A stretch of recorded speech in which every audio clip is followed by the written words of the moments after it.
transferring power from the gym to the ring. How strong is the correlation between power metrics in the lab/gym compared to knockout percentage for fighters? Are there any outliers, i.e. fighters who don't get high numbers in the gym but have a high KO percentage in the ring, or the other way around? So this is a very interesting question, something I've been trying to answer, been trying to explain to boxers and coaches and strength and conditioning coaches as well. And there isn't no black and white answer here in terms of like the correlation between being explosive in the gym and being explosive in the ring. Maybe that's something that we need to look into ourselves in terms of looking at percentage knockouts compared to the scores that we do in the Boxing Science Testing Battery.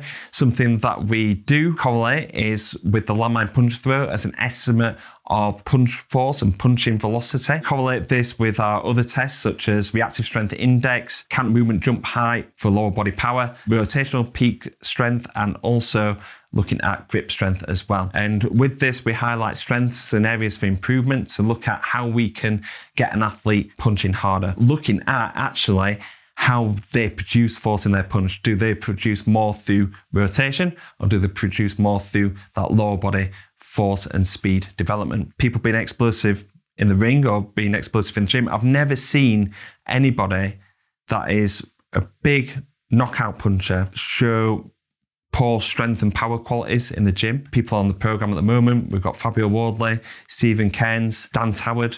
These have all got high percentage knockout ratios, and they're explosive in the gym. All explosive in different ways. Some develop their strength through lower body speed and power. Some of them do upper body hand speed. Some of them is through rotational strength and power as well. And even like looking back at some of the other fighters that I've trained over the years, Kell Brook and Lee Wood, these were people that I didn't train for that long, but were naturally strong and explosive in the gym. You know, I trained Kell for the Golovkin fight in 2016. He hadn't done strength and conditioning for a couple of years, and he just picked up the movements and the strength and the load really quickly, really explosive through his lower body and jumping, and then he was really dense and strong as well.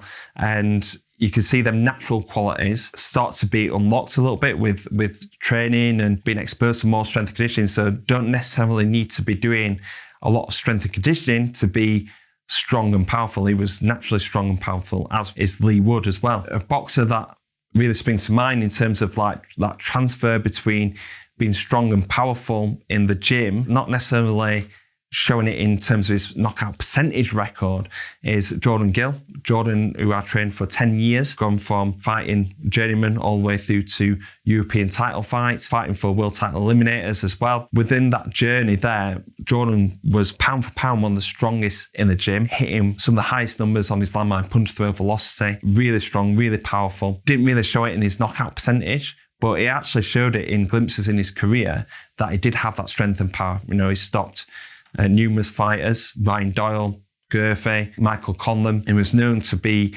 quite strong in sparring as well. And sometimes in boxing, there's some influences there that might have an effect on your percentage knockout ratio. Jordan turned professional when he was 18, so he was fighting a lot of men, a lot of journeymen, strong, tough, robust, and fighting quite often as well. He didn't get the stoppage wins there. That affects his knockout record. Maybe some tactics in terms of his fighting style, going for the points win, going more defensive, everything like that.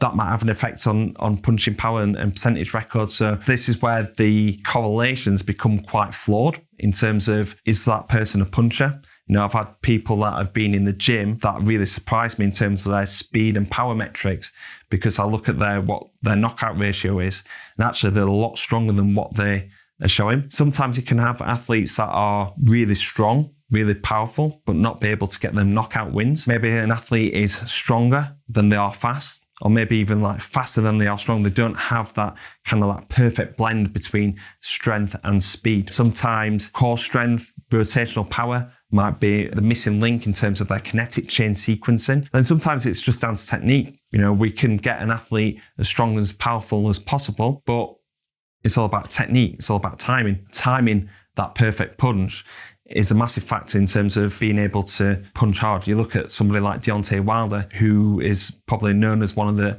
biggest punchers in heavyweight history. He weren't just like knocking people out just as soon as they hit him. Sometimes he'd have to wait to time that perfect punch. It shows that technique and timing has a massive influence on an athlete's punching power. So that is obviously trained in the gym, it's trained through experience. At Boxing Science, we can make somebody stronger and more explosive to try and unlock that potential. So when they get that technique and timing right, land that devastating knockout punch. So in summary, I'd say that there is a transfer, but it's not always black and white. It's not always a perfect correlation.